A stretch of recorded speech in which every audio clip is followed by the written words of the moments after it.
여러분 사랑하고 축복합니다. 오늘도 진리 안에서 승리함을 믿습니다. 자, 우리 하나님 말씀 보겠습니다. 우리 욥기서 32장.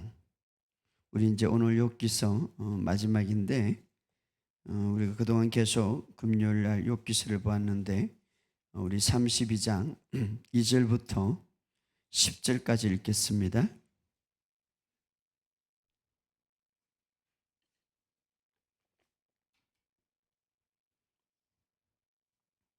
욥기서 32장 2절부터 10절까지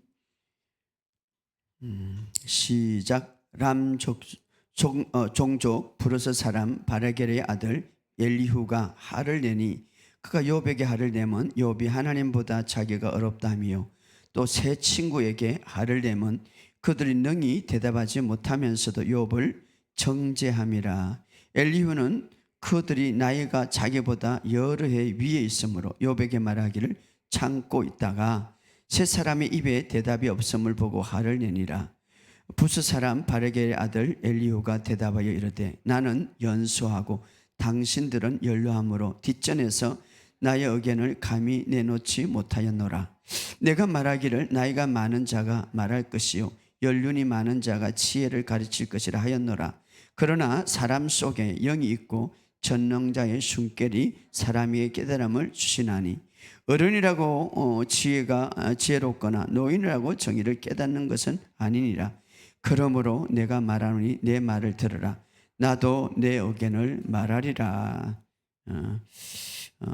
네 번째 이제 의견이죠.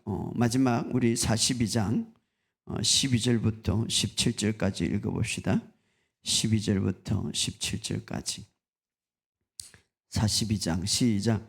여호와께서 욥의 말년에 욥의 처음보다 더 복을 주시니 그가 양만 4천과 낙태 6천과 소 1,000개리와 암나귀 1,000을 두었고 또 아들 7과 딸 3을 두었음. 그가 첫째 딸은 여미마라 이름하였고 둘째 딸은 거시아라 이름하였고 셋째 딸은 게렙하북이라 이름하였음. 모든 땅에서 욥의 딸들처럼 아름다운 여자가 없었더라. 그들의 아버지가 그들에게 그의 오라비처럼 기업을 주었더라. 그 후에 욥이 140년을 살며 아들과 손자 4대를 보았고 욥이 늙어 나이가 차서 죽었더라. 아멘. 참 욥의 아름다운 결론의 모습이죠. 욥이 여기 욥이 1장 1절에 보면 욥을 소개하면서 그는 온전하고 정직하여 하나님을 경외하며 악에서 떠난 자라. 마지막 이제 보면 그가 이제 복을 받았고 욥은 늙어 나이가 차가 죽었더라.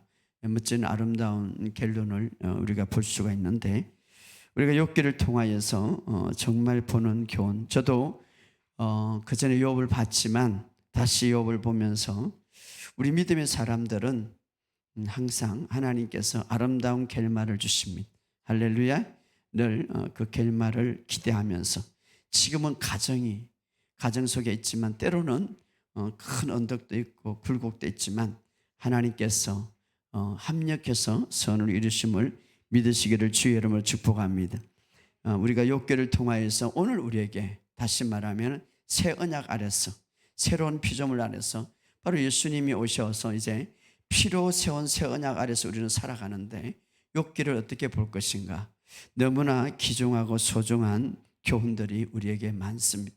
그런데 이것을 잘못된 관점으로 본다면 굉장히 어두운 것이죠. 그러나 욥은 바로 밝은 것입니다. 자, 우리가 하나님을 항상 인식할 때에 하나님의 성품은 선하다라는 것을 늘 기억하시기 바랍니다. 그분은 사랑이시다. 바로 예수님이 오셔서 아버지를 소개할 때에 탕자를 통하여서 그분의 사랑이 얼마나 큰가를 우리에게 보여주고 있고 또 하나는 정확하게 공의롭시다. 절대 그분은 악하지 않는다. 이 사실을 믿으시면 하나님을 향한 그 믿음이 더 뜨거워질 거예요. 어떤 상황에 있어도 하나님을 의지할 수 있을 거예요. 할렐루야. 그러나 반대로 마귀의 성품은 악합니다. 왜냐하면 타락된 천사들 하늘의 보좌에서 쫓겨났기 때문에 그 마귀의 목적은 하나님을 잘못 알리고 잘못 믿게 하는 것이죠. 마귀의 목적이에요. 그래서 부정적인 생각을 하게 되고 하나님의 성품을 짓밟고 하나님의 성품을 잘못되게 인식하게 하는 거죠. 그래서 많은 사람들이 하나님 앞에 쓰임 받는다고 하지만 결국 마귀가 원하는 목적을 말하는 사람들이 많아요. 하나님은 고난을 주고 질병을 주고 저주를 주고, 이게 뭡니까? 마귀가 원하는 모습이죠. 예. 이제 하늘의 보좌에서 쫓겨났기 때문에 하나님을 잘못 인식시키는 그런 작업을 하고 있는데, 그래서 예수님이 오셔서 이런 말을 했죠. 도둑이 사탄을 말하죠. 도둑질하고 죽이고 멸망시키는 거예요. 내가 온 것은 생명을 주려 하고 더 풍성하게 주려 합니다. 여러분, 생명을 주기 위해서 오셨다며. 내가 온 것은 생명. 그런데 그분이 여러분 악한 것을 주겠습니까? 바로 생명을 주신, 그러나 사탄은 나를 파괴하는 거예요. 자, 욥기를 통하여서 우리에게 주는 귀한 진리는 아주 높고 큰데, 욥기 아까 1장 1절에 욥은 하나님 앞에 정직하고 경외하며 악을 떠난 자다. 이것이 바로 하나님이 평가하셨어요. 그래서 욥이 당한 고난은 절대 죄로 인하여 당한 고난은 아니다. 그러나 욥이 정말 흠이 없고 깨끗하고 정직하고 악에 떠나도, 그러나 육신의 몸을 입고 있기 때문에 육신의 이 제약성이 나도 모르게 일어날 때가 있는데, 그것이 뭡니까? 자기의 의의 뿌리. 하나님은 우리를 너무나 사랑하셔서 그 뿌리까지 뽑기를 원하셔요. 그래서 때로는 허용하시는 것이죠. 그러나 하나님은 고난을 주거나 질병을 주지 않습니다. 마귀는 그것을 사용해서 인간에게 잘못된 것을 주고 있죠. 그러나 오늘 우리가 꼭 이해해야 할 것은 욥에게 일어난 일들은 오늘 거듭난 자들에게는 일어나지 않는다. 왜냐하면 욥이 그렇게 말하죠. 욥기 9장 32절 34절에 보면 하나님은 나처럼 사람이 아닌 적 내가 그에게 대답할 수 없으며 함께 들어가 재판할 수도 없고 우리 사이에 손을 얹어 판결자가 없구나. 다시 말하면은 욥은 하나님은 사람이 아니시기 때문에 내가 가서 아닙니다, 어떻게 되면 이렇게 말할 수 없다는 거죠. 그래서 자기를 위해서 중보해 줄 사람이 없구나, 그렇게 한탄한 거죠. 그런데 바로 욥기는 변호사가 없고 중보자가 없었습니다. 사실 왜? 예수님이 오시기 이전이니까. 그래서 욥기에는 뭡니까? 중보자가 없고 변호사가 없고 뭐만 있습니까? 검사만 있죠. 검사는 뭡니까? 죄를 고발하는 거죠. 죄를 고발하는 거. 그래서 욥은 자신을 위하여서 중보해 줄 사람이 없구나, 이렇게 말합니다. 그러나 오늘 우리는 중보자가 있습니다. 할렐루야. 바로 예수님께서 2000년 전에 무덤에서 부활하셔서 하나님의 어떤 편에 앉아 있습니까? 하나님의 오른편에 앉아 있다. 하나님의 오른편.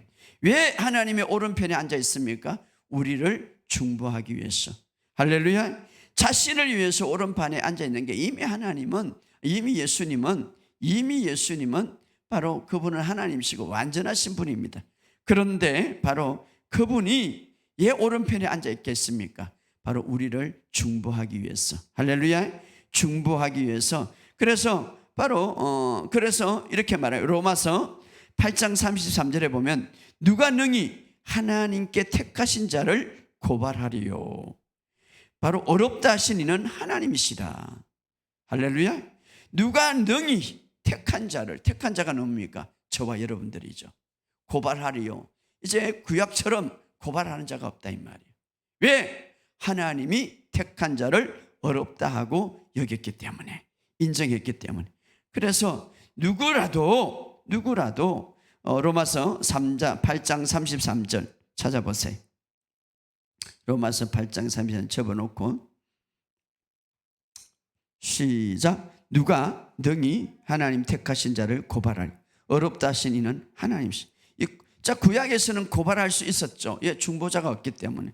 그런데 이제는 누가 능히 하나님이 택한 자가 바로 저와 여러분이죠. 구원받은 자. 고발하리요. 어렵다 하신 이는 하나님이시라. 우리를 어렵게 하신 분은 바로 하나님이시다. 그래서 예수님께서 십자가의 사역을 인하여서 그의 피로 완전히 우리를 어렵게 죄의 문제를 해결해 주셨고, 그 죄가 되시고 우리를 어렵게 하셨기 때문에 어렵게 된 자를 누가 고발하리요, 이 말이에요. 할렐루야. 그러면서 34절에 읽어봅시다. 34절 시작.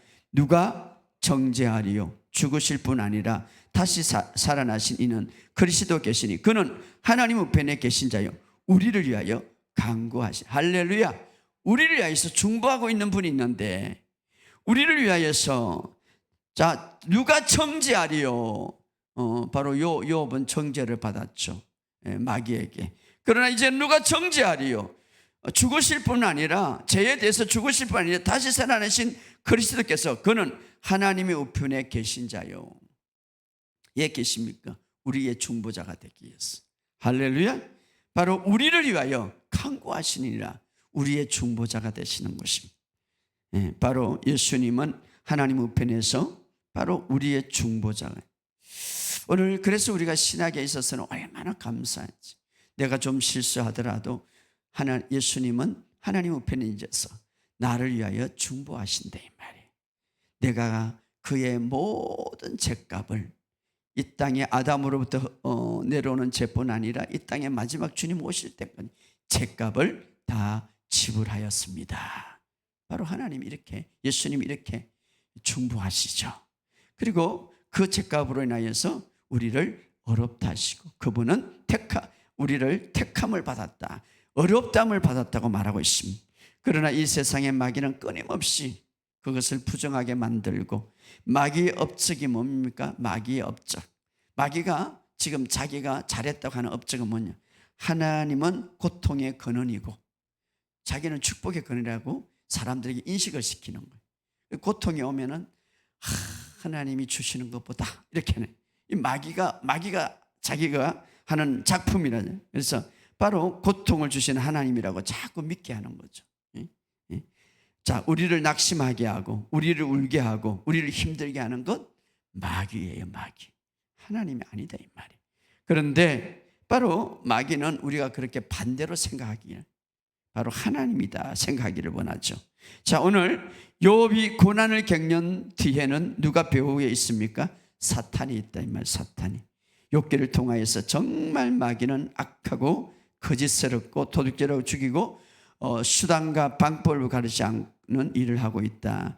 자, 이때 세 친구가 우리가 지난 시간에 보면 등장을 하는데 고난을 당할 때에 힘들 때에 내가 알지 못하는 일들을 당할 때에 굉장히 조언받고 상담받는 것이 중요한데 그러나 정말 그 받는 것이 상담이 조언이 때로는 나를 너무 힘들게 하고 때로는 거기에서 나오지 못하도록 더 어둠 속에 갈 수가 있고 또 마귀가 보내는 자들도 있다 이 말이에요.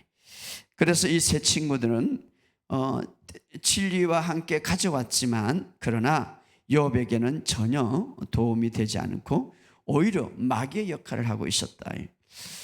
마귀는 어떤 자입니까? 참소하는 자죠. 마귀는 어떤 자입니까? 중상모략하는 자죠. 마귀는 어떤 자입니까? 정죄감을 가득 주어서 그 정죄 속에서 빠져나오지 못하도록 하는 거죠. 바로 오늘 세 친구들은 진리와 거짓이 섞인 주장을 펼침으로 바로 이런 일들을 지금 하고 있는데 조금 제가 이제 정리해 드린다면 엘리바스는 자신의 경험을 토대로서 이제 이야기하죠. 죄가 없이 자기 경험으로 토게 되는 이 망한 거 보면 죄가 없이 망한 사람들 하나도 없다. 그러면서 막 욥에게 너무 아프게 마음을 주죠. 내가 본 건데 내 경험을 다 따져보고 내가 이렇게 신앙생활을 하면서 경험을 보니까 거의가 다 죄 없이 망한 사람은 없다. 이렇게 말하는 거 얼마나 마음이 아프겠습니까? 또 어떤 두 번째 비단 조인은 이 전통에 따르면 이렇게 조상들의 이 전통 내려오는 전통을 보면 역시 그렇게 망해서 하나님을 잃어버렸고 그래서 저속한 자고 그래서 희망이 없다 이렇게 이야기하죠. 전통이라고 해서 다 진리가 아니죠. 또 서부월 역시 세 번째도 뭐 타당한 근거로 변호사처럼 이렇게 이야기하는데 그것도 옳지 못하죠.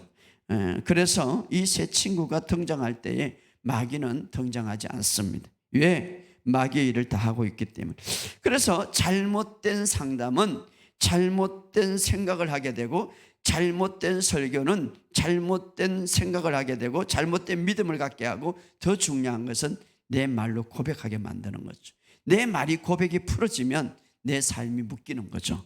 그래서 잘못된 삶을 살게 되는데, 아무리 경험이 많고 전통적인 근거로, 법적인 근거로 한다 할지라도 때로는 좋지 않는 이야기가 많다 이 말. 그래서 욥이 이걸 듣고 화가 났어. 그리고 29장에 그 세 사람에 대한 변론을 하는데, 29장에 보면 전부 다 하나님이 나오지 않고 이 세 명의 말을 듣다가 경험에 의해서, 또 어떻습니까? 전통에 의해서, 또 어떤 타당성에 의해서 상담을 받고 설교를 들었던 그가 듣고 나서 무엇을 깨닫습니까? 전부 다 자신만을 보는 거죠. 자, 좋은 상담은 주님을 보게 합니다. 그런데 자신만을 보게 해서 내가, 나의 것 막 이렇게 이렇게 이야기하죠. 그래서 29장에 보면 자신에 대한 말이 40번 나오고 하나님에 대한 말은 5번밖에 나오지 않는 거죠. 자, 이것은 굉장히 좋지 않은. 그래서 우리가 어떤 경험이나 전통이나 타당에 근거한 상담이나 설교는 결국 주님을 이야기하는 것보다 썬뿌리를 막 드러내게 하는 거죠. 그리고 결국은 겸손하게 내려오지 못하게 하고, 오히려 자기를 보는, 오히려 자기의 의의를 드러내게 하는 그런 것이죠. 결과적으로 욥이 그 세 사람이 조언을 듣고 어디까지 가냐면 하나님을 비난하게 되는 거죠. 욥이 찾아봅시다. 우리 19장 1절부터 7절까지. 자, 여러분, 제가 읽어드리겠습니다. 제가 쉬운 성경으로 읽어드리겠습니다. 좀 쉽게. 19장 1절, 2절, 3절, 4절. 19장. 그러자 욥이 이렇게 대답합니다. 언제까지 나를 괴롭히고 말로 나를 박살내려는가? 자녀들은 10번이나 나를 모욕하고 잘못한 일을 부끄러워하지 않는군. 설령 내 잘못이라 해도 그것이 자녀들과 무슨 상관이란 말인가? 자녀들이 나를 누르고 스스로 뽐내며 나를 수치스럽게 만든다 해도 나를 이렇게 만들고 그물로 덮어 씌우신 분은 하나님이시네. 내가 폭력지기하고 예치지만 아무런 대답이 없고 부르짖어 도움을 구하지만 그곳에 정의는 없구나. 이 말은 뭡니까? 계속적으로 말로 이렇게 욥을 힘들게 하니까, 여러분, 이 말이라는 게 굉장히 중요한 거예요. 그래서 이 말이라는 것 굉장히 중요한데, 이 말로, 그래서 우리가 항상 말을 조심해야 되는데, 이 세 친구는 말로, 언제까지 말로 나를 박살내려는가 이렇게 말하죠. 그래서 욥은 어디까지, 그 말을 듣고 어디까지, 나를 이렇게 만들고 6절에 그물로 덮어 씌우신 분은 하나님이시네. 이것은 하나님이 나를 억울하게 하고 자기 그물로 나를 이어싼 줄을 알지는, 이 말이죠. 자, 인간의 본성은 말입니다, 참 자기를 정죄하는 것보다 하나님을 정죄하려는 마음이 많죠. 바로 욥이 잘못된 말을 계속 들으니까 이 하나님을 결국은 하나님이 나를 이렇게 만들었다, 물론 나중에 하나님 앞에 책망을 받는데, 자, 욥과 다윗의 차이는 뭡니까? 다윗은 정말 그렇게 여러 가지 이제 책망할 때 다윗은 이제 다윗이 죄를 짓고 또 다윗이 어려울 때에 다윗이 고백하는 건 뭡니까? 바로 하나님을 어려우시고 하나님은 정확하시고 그러나 나는 죄인이다, 나는 부족하다, 나는 연약하다, 이렇게 말하죠. 그래서 다윗은 하나님을 정죄하기보다 자신을 정죄하죠. 사실 우리는 다윗 같은 사람이 되어야 돼. 어떠한 일이 있어도 우리가 하나님은 정확하신 분이십니다. 바로 다윗은 그렇게 고백하죠. 시편에 보면 하나님은 그럼에도 불구하고 당신은 어렵습니다. 다윗이 막 쫓겨나가고 나라를 구하고 여러 가지 힘든 일이 얼마나 많이 있습니까? 사울에게 피하고 다니고, 그럼에도 불구하고 다윗은 뭐랍니까? 하나님은 정의로우신 분입니다, 이렇게 고백하는. 여러분이 어려우면 어려울수록 하나님의 정의를 말하시고 어려움을 말하시기를 바랍니다. 자, 다윗은 그런 고백을 하게 되죠. 그래서 우리는 어려울수록 하나님께 이런 고백을 할 수 있습니다. 하나님께서는 잘못 행하는 것이 결코 없었습니다. 현재 겪는 이 고난이 어떤 상황인지 나는 이해할 수 없지만, 그러나 하나님은 긍휼하시고 하나님은 사랑이 많으십니다. 이렇게 고백할 수 있는, 바로 다윗이 그렇게 고백하는, 오늘 우리에게 이런 고백이 있기를 주의 이름으로 축복합니다. 자, 이 세 친구의 이야기를 듣는 동안에 가장 젊은 선지자 엘리후가 잠잠히 있다가 이제 마침내 그가 말을 하게 되는 것이죠. 젊은 엘리후는 첫 번째로 욥에게 화를 내는 거죠. 두 번째로 어떻습니까? 욥은 자기 스스로 하나님보다 더 어렵다고 이들 말했기 때문에, 뿐만 아니라 세 친구에도 꾸짖게 되는 것이죠.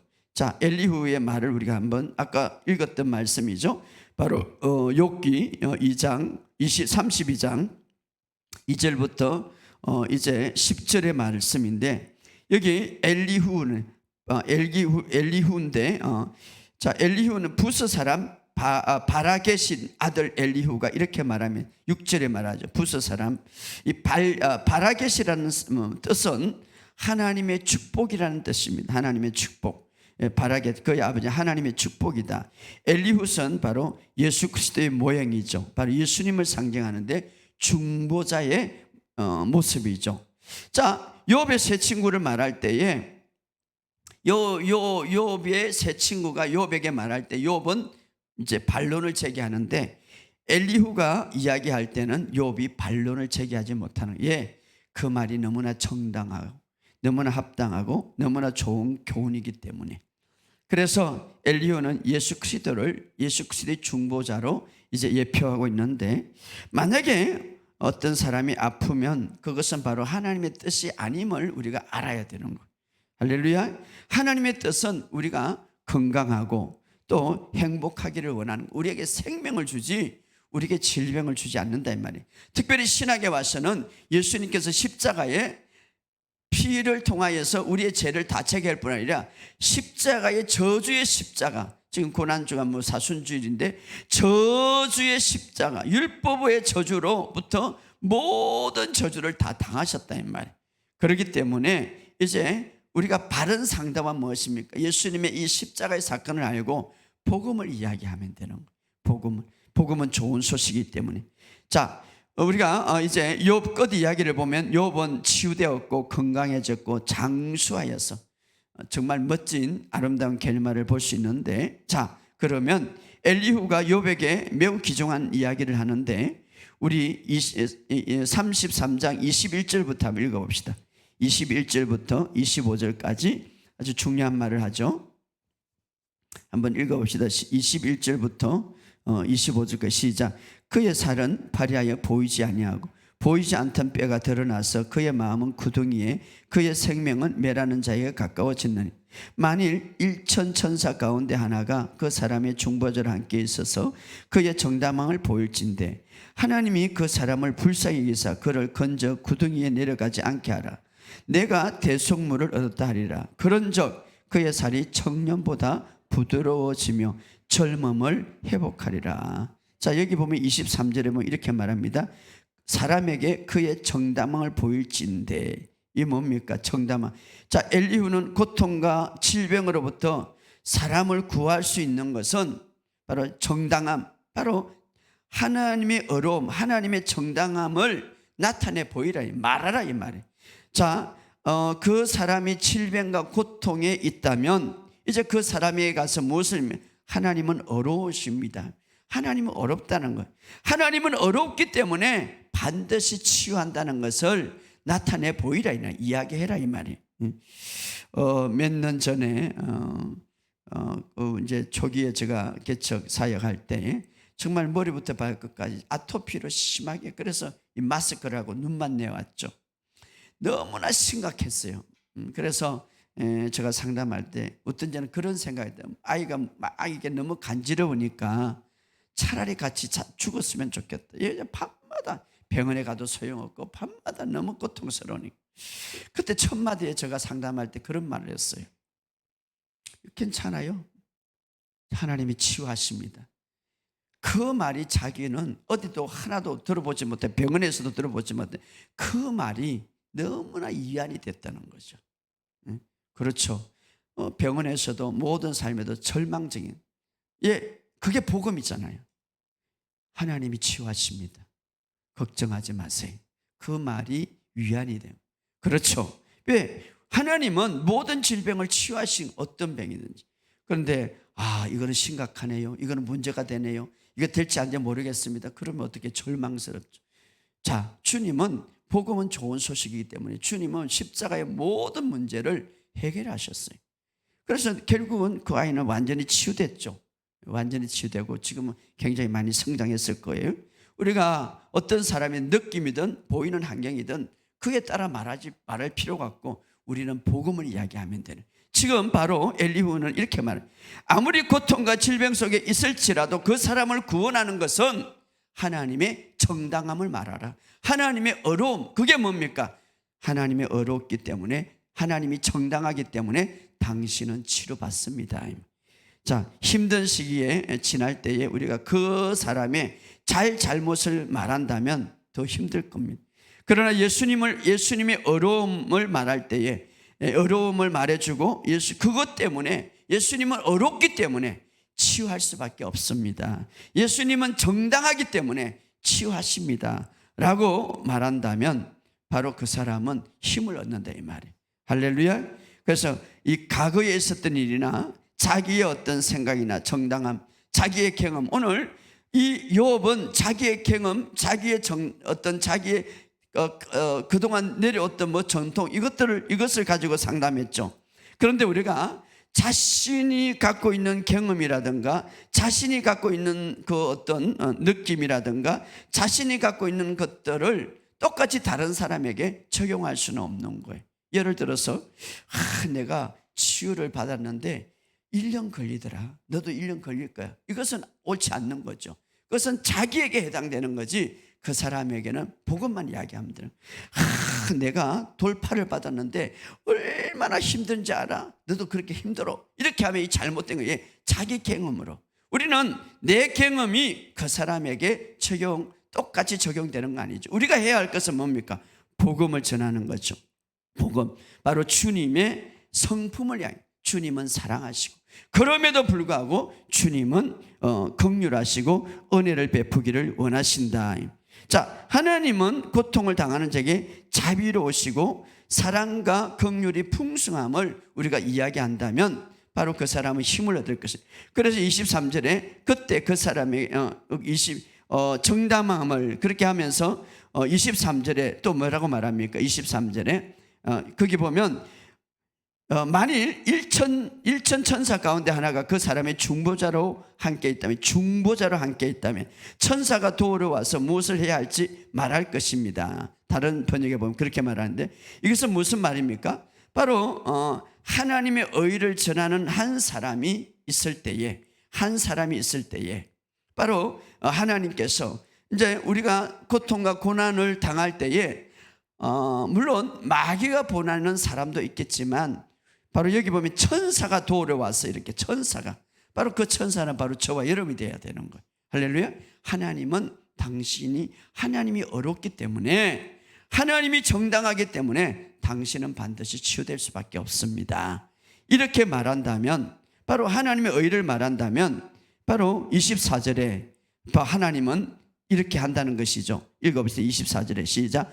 하나님이 그를 불쌍히 여기사 그를 건져내셔서 구덩이에 내려가지 않게 하라. 내가 대속물을 얻다리라. 자, 이렇게 은혜의 복음을 전하는 좋은 소식을 전할 수 있다면 그 다음에 하나님은 그 고통당하는 사람에게 자비를 베푸신다 이 말.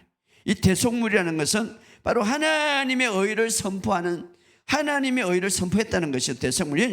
대속물을 지불하고 이제 하나님이 지불했기 때문에 예수님이 지불했기 때문에 예수님은 어렵기 때문에 이제 당신은 반드시 회복이 될 것이다. 하나님이 정당하기 때문에 당신은 반드시 그 고통은 하나님부터 오는 것이 아니라 하나님부터 온 것이 아니라 그러니까 우리 하나님을 증거하면 되겠죠. 하나님이 어렵기 때문에 정당하기 때문에 당신은 거기서 나올 수 있습니다 라고 한다면 하나님은 긍휼을 베풀 뿐만 아니라 뭐까지 합니까? 25절에 하나님이 그를 불쌍히 여기고 그를 건져 구덩이에서 이제 올려주시고 바로 25절에 시작. 그런즉 그의 살이 청년보다 부드러워지며 젊음을 회복할 것이다. 자, 아픈 사람에게 그렇게 이야기한다면 바로 그의 살이 청년보다 부드러워지게 회복을 하나님이 시켜주신다 이 말이에요. 정리를 하면은 우리가 건강을 잃었든지 또 때로 우리의 삶 속에 어려움이 있든지, 자, 그 사람에 가서 우리 뭡니까? 하나님께서 그 모든 삶을 회복하기 위하여서 이미 죄인들의 모든 죄값을 다 지불하고 하나님께서 모든 축복의 값을 지불했기 때문에, 그분은 공의로웠기 때문에 당신은 축복을 받을 수밖에 없습니다. 하나님의 의를 정하라는 것이죠. 그 의를 선포하는 거죠. 그럴 때에 하나님은 그를 건져내요. 예, 우리가 천사가 돼요. 하나님이 보내는 천사가 돼요. 자, 마귀가 보내는 사탄의 모습이 아니라 하나님이 보내는 천사. 그러니까 여기 보면 중보자라고 그랬죠. 1만 천사 가운데 하나가 그 사람의 중보자로. 자, 하나님은 이제 사탄이 사람을 보내기도 하지만 하나님은 또 천사, 우리 어떤 믿음의 사람들을 통해서 그에게 건져내기 위해서 그런 말을 하게 만들어. 그래서 저와 여러분은 뭐가 됩니까? 하나님 보낸 천사가 돼야 되는. 그래서 어떤 말하면 하나님의 의를 선포하는, 그럴 때에 그를 건져내어 구덩이에 내려가지 않게 하고 그의 살이 청년보다 부드러워지며 젊음을 회복하리라. 할렐루야. 바로 엘리후가 이 하나님의 무엇을 전합니까? 의를 전하죠. 하나님의 정당함을 전하죠. 바로 주님께서 이제 그럴 때에 엘리후가 이렇게 말할 때에 이제 마귀가 나타나지 않고 누가 나타납니까? 하나님이 나타나는. 할렐루야. 여러분이 복음을 전할 때에 여러분이 이제 어떤 상에 어떤 사람이 와가지고 어떤 일을, 정말 그 상은 너무 어렵다, 내가 하나님의 의를 전할 때에 그 다음에 누가 나타나면 하나님이 나타나는. 바로 여러분이 하나님이 보낸 천사예요. 할렐루야. 뭐 천사가 딱 나타나고 말합니까? 물론 뭐 영적으로 들을 수도 있지만 우리를 통해서 하는 거죠. 그래서 엘리후는 그런 하나님의 정당함과 하나님의 의를 이야기할 때 그 말을 마치자 누가 나타납니까? 하나님이 나타나는. 자, 38장 1절 2절 3절 4절 읽어봅시다.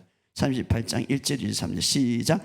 그때 여호와께서 폭풍우 가운데 욥에게 말씀하여 이르시되 무지한 말로 생각을 어둡게 하는 자가 누구냐?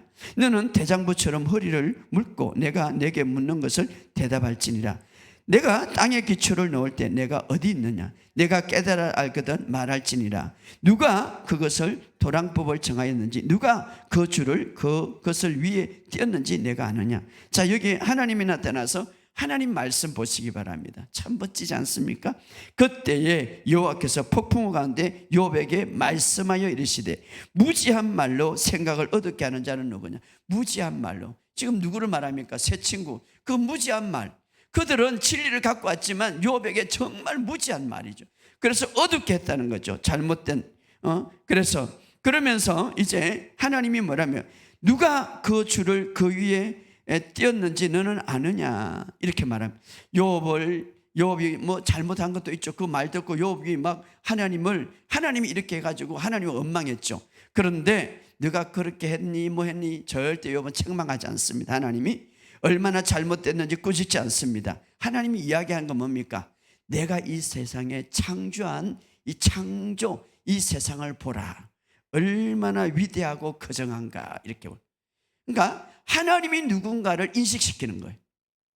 이 세상의 위대한 창조를 보아라. 창조가 얼마나 위대하고 거룩한가. 바로 나는 창조자다. 나는 이 세상을 지은 자다. 하나님과 같은 분이 어디 있겠는가? 그러면서 여기서 무엇을 알게 합니까? 하나님의 지혜는 완벽하다 이 말. 하나님의 자비는 부족함이 없다 이 말이. 하나님의 사랑은 부족함이 없다 이 말이. 그래서 창조물들에 대한 웅장함과 위대함을 이제 토대로 해서 내가 누구인가? 그러니까 이 창조물, 이 세상의 창조물의 토대로 해가지고 그것을 보게 하면서 나의 지혜는 완벽하다 이 말이에요. 나의 사랑은 완벽하다 이 말이에요. 부족함이 없다 이 말이에요. 나의 긍휼도 결코 실패하지 않는다 이 말이에요. 자, 우리가 이것을 잘 알아야 돼요. 여러분, 우리가 어떤 환경에 있을 때에도 하나님 나를 버렸나 보다 천만의 말씀. 하나님은 사랑이 없어요. 천만의 말씀. 하나님의 사랑은 결코 실패하지 않습니다. 하나님의 긍휼도 실패하지 않습니다. 그래서 8절에 이렇게 내가 내 공의를 부인하려고 내 의를 세우려고 나를 악하다느냐.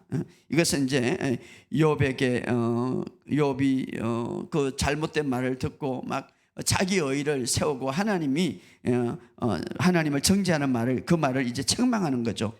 우리가 때로는 이제 이런 게 많죠. 내 생각과 행동을 잘못했다고 인정하지 않고 오히려 하나님을 잘못됐다고 인정할 때가 많죠. 또 성경이 잘못됐다고 인정하는 게 많죠. 내 행동과 내 생각이 잘못됐다고 인정하는 것보다 오히려 하나님, 바로 이제 욥이 사실은 친구들의 말을 듣고 그런 말을 했죠. 그러나 이제 하나님의 말을 듣고 욥은 회개하게 되는 것입니다. 자, 중요한 것은 바로 주님의 선하심과 긍휼하심을 믿고 선포할 때에 우리는 고난과 고통에서 벗어나고 마귀는 언제나 패배할 수밖에 없다는 사실을 이제 인식시키죠. 그래서 사탄은 욥을 공격했지만 이제 욥은 나중에 어떻게 됩니까? 하나님을 더 깊이 만나게 되고 우리가 읽었대로 넘치도록 축복을 받게 되는 것이죠. 자, 그러므로서 우리가 이 욥을 통하여서 우리에게 주신 것은 우리가 어떤 상황이 때로는 알 수 없는 이들이지만 그러나 항상 하나님은 공의로우시다. 하나님은 정직하십니다. 하나님의 사랑은 실패하지 않는다. 뿐만 아니라 하나님의 말씀을 항상 동의하는 저와 여러분이 되시기를 주의 여러분 축복합니다. 사실 이 세상을 이제 하나님이 창조할 때부터 사탄은 끊임없이 인간을 괴롭히려고 수단과 방법을 가리지 않았죠. 아담과 하와가 인간의 타락을 이제 사탄에 의해서 타락을 갖고 왔지만 그러나 하나님은 거기서 끝나는 것이 아니라 오히려 이제 아담과 하와는 사탄의 말에 실패했지만 그러나 구원자를 보내서 바로 예수님을 보내서 이 땅 위에 이제 예수님을 통하여서 다시 이 세상을 아담과 하와보다 더 아주 우리 인간에게 새로운 피조물이 되게 한 하나님의 생명을 가진 자가 되는 거예요. 할렐루야. 그리고 사탄의 종말을 선포하게 되는 거죠. 자, 사탄은 예수님의 제자들을 통하여서 이제 그들의 믿음을 실패하고자 베드로를 이제 시험했죠. 그래서 베드로를 밀가부를 하듯 베드로를 시험했는데 그런 모든 제자들이 믿음에 실패했다고 생각하지만 그러나 예수님께서 부활하심으로 제자들이 다시 믿음이 회복되고 정말 베드로는 역사의 위대한 사역자가 되었죠. 사탄은 바로 예수님을 이제 로마를 통하여서 또 그 당대의 유대인들을 통하여서 십자가에 예수님을 못 박게 했죠. 그래서 그 십자가를 통하여서 예수님이 저주받게 하고 모든 것이 이제는 다 끝났다고 생각하지만 그러나 그 십자가를 통하여서 이제 하나님은 어떤 일을 했냐면 그 십자가를 통해서 인류를 구원하는 놀라운 역사가 일어났죠. 그래서 항상 마귀는 실패하고 말았습니다. 오늘 이것을 믿으시기를 주의 이름으로 축복합니다. 자, 우리가 욥을 시작할 때 욥기를 읽으면서 사탄이 욥을 공격했지만 바로 욥은 나중에 어떻습니까? 하나님을 더 깊이 만나는 결과가 된 것입니다. 오늘 그러므로 우리가 힘든 시간을 보낼 때 때로는 내가 이해하지 못할 시간을 보낼 때에 언제나 하나님은 우리를 향하고 있다는 사실을 믿으시기를 주의 이름으로 축복합니다. 그래서 하나님의 선하심과 인자하심과 하나님의 의를 믿으시기를 주의 이름으로 축복합니다. 그래서 이제 결론적으로 말한다면 욥은 두 배의 축복을 받는데 하나님의 음성을 듣고 이제 욥은 이렇게 말하죠. 우리 42장 1절부터 6절까지 한번 읽어봅시다. 이제 욥의 말이죠. 하나님의 음성을 듣고 나서 회복되는데 어떻게 회복됩니까? 시작. 욥이 여호와께 대답하여 이르되 주께서 못하실 일이 없사오며 무슨 계획인지 못 이루실 것이 없는 줄 아오니 무지한 말로 이치를 가리는 자가 누구니까? 나는 깨달지 못한 일을 말하였고 스스로 알 수도 없고 헤아리기 어려운 일을 말하였나이다. 내가 말하겠으니 주는 들으시고 내가 주께 묻겠사오니 주여 내게 알게 하옵소서. 내가 주께 대하여 귀로만 듣기만 하였사오나 이제는 눈으로 주를 배움나이다. 그러므로 내가 스스로 거두어 드리고 티끌과 제 가운데서 회개하나이다. 자, 여기 보면서 자기가 깨닫지 못한 일을 스스로 말했고 스스로 알 수 없고 헤아릴 수 없는 일들을 내가 판단했다는 것이죠. 자, 우리가 그럴 때에 그냥 주님의 그 공의함과 선하심을 우리가 믿는 것이 중요합니다. 그런데 결과적으로 이제 욥은 이렇게 고백, 내가 주께 대하여 귀로만 이제 들었는데 이제는 눈으로 주를 배웠다. 다시 말하면 하나님은 감정적으로만 들었는데 직접 이제 하나님을 대하는 사람이 되었다. 자, 그래서 이제는 시련을 통하여서 하나님을 직접 바로 알게 되었고 무엇을 깨닫게 됩니까? 모든 문제의 근원이 하나님이 아니라 오히려 모든 해답은 하나님께 있다는 것을 깨닫게 된 것입니다. 그래서 스스로 거두고 티끌과 제 가운데 회개하나이다. 자, 욥은 하나님 앞에서 스스로 자신을 정말 이제 정죄하고 회개하는 그런 마음. 다시 말하면은 그는 하나님이 긍휼하시고 하나님이 자비로우시고 무엇보다도 뛰어나신 하나님, 완벽하신 하나님을 인식하고 이제는 그전에는 그냥 그렇다라고 하는데 이제는 실질적으로 보는 하나님을 깨닫게 되었다. 바로 아름다운 신앙이죠. 자, 여기서 회개하나이다, 정죄하나이다. 두 가지 정죄가 있는데 여러분, 하나의 정죄는 자신을 향하여서 그래 나는 쓸모없어, 나는 못해, 나는 너무 멍청해, 나는 죄가 많아. 이것은 자신을 죽이는 정죄죠. 자신을 죽이는. 바로 여기서 정죄, 회개하나이다 이 말은 그런 정죄가 아니라 정말 나는 작고 하나님은 위대하다는 이 사실이, 우리가 이것을 필요하죠. 다시 말하면 하나님 앞에 스스로 낮추고 정말 나는 이제 하나님이 없으면 살아갈 수 없습니다. 내가 먹는 것, 입는 것, 내가 출세하는 것, 내가 모든 건강을 유지하는 것은 하나님의 은혜입니다. 바로 이것을 진심으로 이제는 고백하게 되었죠. 그래서 욥은 이런 태도를, 저는 하나님 앞에 이제 아무것도 아닙니다. 제가 가진 모든 것은 오직 하나님부터 말미암아 이루어진 것입니다. 이렇게 고백하고 있는 것이죠. 오늘 우리에게도 이런 고백이 있기를 주의 이름으로 축복합니다. 그래서 이제 그가 먼저 이런 고백을 하죠. 바로 이것이 회개예요. 이것이 바로 회개라는 것의 생각의 변화죠. 정말 이제는 주님이 아니면 나는 살아갈 수가 없습니다. 바로 내가 설사 주님을 향하여 충성하고 주님을 향하여 헌신하고 주님을 향하여 모든 것을 했지만 그러나 그것은 아무것도 아닙니다. 주님이 있기 때문에, 주님이 힘주기 때문에, 주님이 모든 것을 할 수 있도록 해주기 때문에 바로 나는 이것을 할 수 있습니다. 바로 이것이 주님의 은혜에 대한 빚진 자의 모습이죠. 바로 빚진 자의 모습으로 하나님 앞에 그 은혜에 상기시켜 드리는 것이죠. 그래서 바로 자신 스스로는 바로 주님이 없으면 아무것도 할 수 없다는 것을 깨닫게 되고, 또 하나 이제 어떤 것을 깨닫습니까? 42장 10절에 읽어봅시다. 42장 10절에 시작. 욥이 그의 친구를 위하여 기도할 때 여호와께서 욥의 공경을 돌이키시고 여호와께서 욥에게 이전의 모든 소유보다 갑절히 주신. 자, 욥은 이제 자신이 회복하기 전에 두 가지. 첫째는 생각의 변화가 일어났죠. 어떤 변화? 하나님은 정말 위대하시고 내 삶의 모든 문제의 해답이시다. 문제가 아니다. 문제의 근원이 아니다 이 말. 바로 하나님은 내 삶의 모든 것을 해봐요. 그리고 어떤 태도입니까? 정말 겸손한 태도죠. 이제 내가 모든 것은 주님이 아니면 할 수가 없습니다. 이런 태도. 두 번째는 어떻습니까? 그 친구들에게 굉장히 욥이 이제 마음이 상했는데 그러나 그들을 용서하는 거죠. 그들을 사랑하는 거죠. 그래서 친구를 위하여 기도하더라. 친구를 위하여 기도하더라. 자, 욥이 갑질로 이제 축복을 받기 전에 바로 그 친구들의 관계를 다시 회복하는, 그들을 용서하고 사랑하는 것이죠. 기도할 때. 그래서 우리가 우리의 삶 속에 내가 질병이 깊이 있더라도 다른 사람의 질병에 고통 있는 자를 기도할 수 있는 그런 마음이 되기를 주의 이름으로 축복합니다. 남을 위해서 기도할 때 이 매여 있던 것이 풀어지는 거예요. 나를 힘들게 하는 사람들을 있다면 매여 있는 것이 풀어지는 거예요. 그게 굉장히 중요한 거예요. 욥이 축복을 받기 전에 지금 첫째는 자신의 생각에 완전한 변화가 있어요. 두 번째는 어떻습니까? 욥이 그렇게 이제 친구들이 와가지고 굉장히 힘들었죠. 자, 뭔가를 막힌 거죠. 그런데 이제 풀습니다. 어떻게? 친구를 위하여 기도하더라.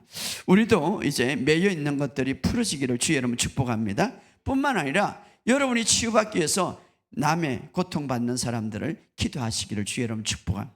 그래서 우리가 목요일 날이나 또 환자들이 우리에게 찾아오면 여러분이 중보 기도를 많이 해주셔야 되는. 저도 이제 요즘에는 자면서도 항상 기도하는 거. 아픈 사람들이 너무 많으니까, 상담이니까, 주님 저에게 더 치유의 기름을 풀어줘. 어떻게 하면 저들을 제가 도울 수가 있습니까? 그렇죠. 복음을 전하지만 어떻게 하면 저들을 도와줘야 되는. 여러분 나는 그렇게 깊이 안 하지. 아픈 사람들 진짜 상담해 보면 아파. 너무 힘들어. 도와줘야지 그들. 그래서 여러분들이 그들을 도와주고 중보 기도한다면, 이제 그들과 함께 그렇게 한다면, 자, 욥이 그의 친구를 기도할 때에 욥의 공경을 돌이켜 보시고, 그렇죠. 하나님께서 그때 축복을 주시는데 그 소유의 갑절을 다하시는데, 우리가 잘 아는 대로 아까 읽었던 말씀이죠. 여기 12절에 보면 여호와께서 욥의 말년에 욥의 처음보다 더 복을 주시니 엄청난 재물이 있죠. 뿐만 아니라 아들 7과 딸 3을 두고, 그리고 모든 땅에서, 이 세상에서 욥의 딸처럼 아름다운 자가 없었더라. 참 대단하죠. 욥은 친구를 위해서 기도하고 그들의 공경을 이제 그들의 그 막혔던 걸 다 풀 때에 여호와께서 공경을 돌이키시더라. 이전의 소유보다 갑절로 주었더라. 뿐만 아니라 모든 땅에 욥의 딸처럼 아름다운 여자가 없었더라. 아름다움, 하나님께서 호의를 구했죠. 갑절로 축복받았고, 그 다음에 16절 17절 마지막에 그 후에 욥이 140년을 살며 아들과 손자 4대를 보았고, 대단하죠. 4대를 보았. 그 다음에 욥이 늙어 나이가 차서 죽었더라. 바로 이것이 욥의 결론이죠. 하나님은 매우 인자하시고 긍휼하시고 사랑이 풍부하시고 절대 긍휼이나 사랑은 축소되지 않습니다. 오늘 이 사실을 믿으시길 주의 여러분 축복합니다. 자, 바로 욥은 늙었지만 만족한 삶을 살았죠. 늙었지만 이것이 중요한 거. 늙으면서 건강하고, 오늘 자녀들도 어떻습니까? 4대를 보았더라. 자, 오늘 이것을 바라보면서 지금 겪는 고난은 끝이 아니다 이 말이. 가장 좋은 방법, 우리가 이제 욥을 통하여서 우리는 주님의 그 긍휼하심을 끝까지 믿으시기를 주의 여러분 축복합니다. 바로 욥에 주어진 삶은 만족스럽고 다 살아서 나이가 들어 죽었더라.